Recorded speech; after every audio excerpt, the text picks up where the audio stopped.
So we got mostly everything done today. I was just gonna update you guys on the coil harness.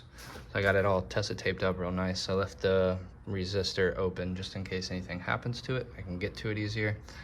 But yeah, the rest of it's all taped off. This is kind of how I'm running my harness to keep it away from the turbo. But yeah, let me pop the beauty cover on real quick, see if it fits. Alrighty, look at that. Beauty cover on, beautiful. Also, got the bumper on. Nice stock 330 CI. The intercooler tucked behind it. Kind of hard to see. I'm gonna have to trim some things for the pipes to fit, but other than that, I'm gonna prepare myself to start this thing. I also destroyed the fan today by pulling it out. So I gotta get a new fan. I threw on a new PTFE lower radiator hose line for the turbo. The black intercooler piping cut, I've got some pieces already measured out. Just gotta have my buddy go cut it for me. Really film while I'm working, but as you can see, we got everything we needed for the control arms, inner and outer tie rods on both sides. Looking pretty, looking pretty. Got everything sealed up. Got it eyeball aligned, just kind of try to keep it straight with this bumper bracket here. So that looks pretty straight compared to the back. Definitely have to go in for an alignment. Yes, I know I have max Peating rods, coilovers on there. Excuse me, I almost fell into this hood. Max speed rods, coilovers are not that bad for the price actually. They'll hold up. I'm just saving up for some BC, so right now they're just placeholders until we get something else going for it. So speaking of why we're doing control arm bushings, if you got a really bad front end shake whenever you're coming to a stop or while you're braking, maybe your control arm bushings, you know, just pop up under here and check those bad boys out. As you can see, this one is blown out. But I just got back last night and I've been cracking away on this thing. Didn't get to film too much of everything I did because it was pretty boring up to this point. Bled clutch, just did that. Coolant system is topped off. Gotta let that bleed out once we get it started. Injectors are all unplugged. Oil's filled. Oil cooler is filled as well. Power steering fluid is filled. And the turbo has been lubricated. All right, guys, so we got the tune uploaded. We got the logger running. Car's off currently. But I have secured everything, double, triple, quadruple checked all my connections and made sure everything's good to go.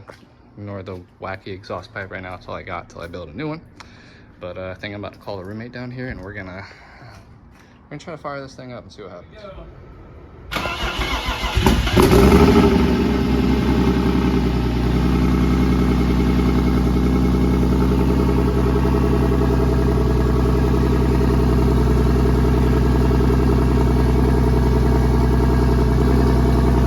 All right, y'all, it's a little loud. I don't know if you can hear me, but we've been having some issues.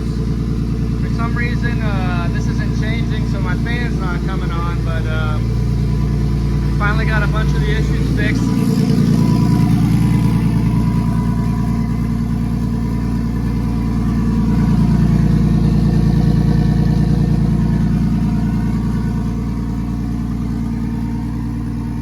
And she purrs like a freaking kitten, baby. Listen to that turbo. I don't know if you can hear it on camera, but cold starts are the best. I've been messing with it all day, so you guys haven't really been able to see it, but when the turbo spools up on a cold start, oh my goodness.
was having some issues with the fan coming on. Didn't know if it was the thermostat or the lower coolant hose sensor, but I went ahead and replaced both of them. Got the whole system bled, fans operating perfectly, lower sensor is operating perfectly, doing everything that it should. So now we're pretty much ready to go and get this thing, have an exhaust made on it. So if you guys didn't know, I will be doing a full 3.5 inch to the back, and then we're gonna do wastegate off of the turbine housing, kind of where that circle's drawn, and plop it in here somewhere, and then boop, recirc that back down into the exhaust. So ignore the snake pipe for now, but this is what we got. But I figured since we're here, let's go over everything that is required to put an M52 in an E46 chassis, and a true M52 iron block, not a M52 TUB or TU or anything like that. A true iron block M52. So let's get it. All right, sorry for all the background noise. If it's a little noisy, I apologize.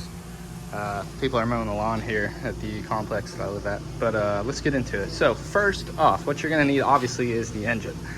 This is an M52B28 out of an E39, 1997, I believe, or a 98. E39 comes with the iron block, obviously, single Vanos head. If you don't find one out of an E39, that's fine. You need the pickup tube out of a true iron block E39 for your oil pan. You'll need an E46 oil pan, obviously, and every E46 accessory that was on the E46 engine, minus the DISA valve.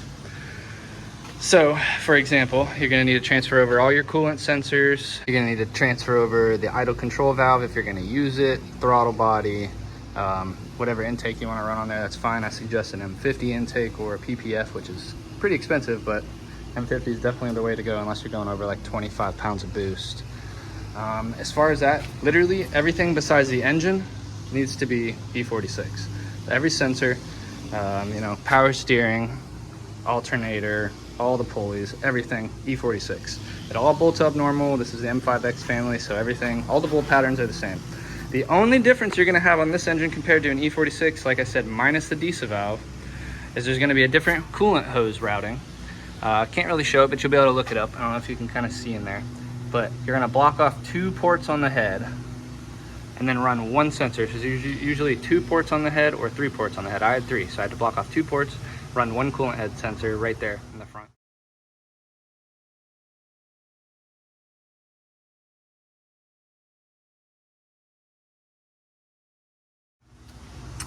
What you're gonna wanna do is take your Vanos, plug that into the DISA connector, because you're gonna be controlling Vanos with the DISA. With the tune. As far as transmission goes, an E36 transmission, an E46 transmission will work no matter what engine you use for this car. So I actually have a GS6 37BZ, which is the 6-speed ZF, and this made it to the M52 here. Shifts beautifully. I got it out of a car for about, I don't know, $1,000 and it had 60,000 miles on it. So beautiful transmission, it's like brand new. Other than that, that's really it, guys. There's really not much you need to do to get an M52 in here. Obviously, you do need MS43 ECU. Coolant hose routing, I know I went over this in a previous video. There's a metal pipe that runs right here.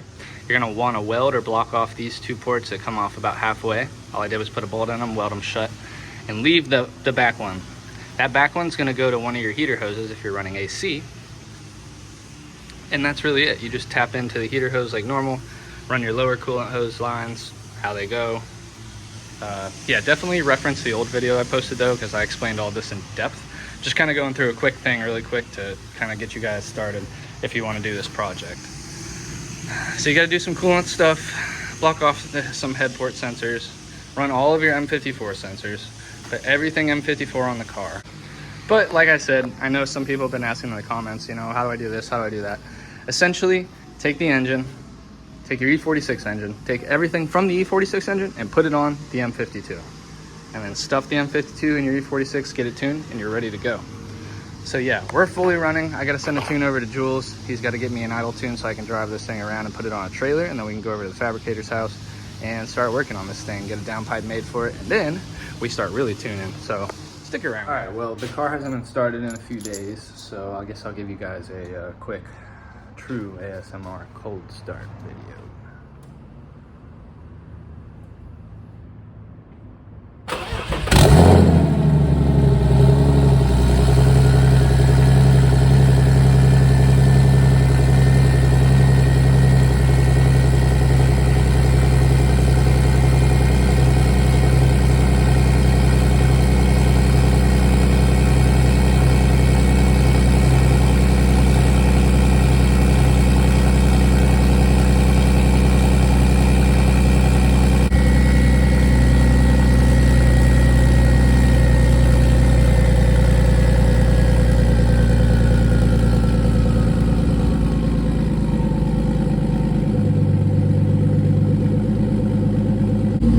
That is a true cold start on this baby, and it is loud. By the way, while we're here, we'll talk about it. If you notice, I got rid of my oil cooler. Reason for that being is my thermostat was stuck wide open, so it never actually let the oil cool up or get hot. But on top of that, Jules actually let me know that a lot of people don't run thermostats, and that's how they actually blow up their motors. It's, the ECU targets a certain coolant temperature to warm up the oil, and if the oil's not getting up to temp, it's going to continually increase the coolant temperature until it cooks your head gasket. So that's what happens on a lot of these B30s. That's what I was running into initially. He wanted to know what's up with my temperatures, but got it figured out. So now we've got this just looped for now. So it's feeding, and we're gonna go no oil cooler and see what it does. All right, well, that's all I got for you guys today. Thanks so much for being here. Make sure you guys hit that subscribe button and stick around, because we're definitely gonna have some more interesting content coming out here soon. Full exhaust is in the work, wastegate, all that good jazz in the work. We are gonna run it all the way out the rear, so true street car exhaust. Anyways, thanks so much for being here, you guys. Make sure you drop a subscription, drop me a thumbs up, drop me a like, drop me a comment, whatever you guys feeling like doing, you know? Like I said, if you're feeling froggy, hop along. That's all, guys. Thanks so much for being here on B's BMW Garage.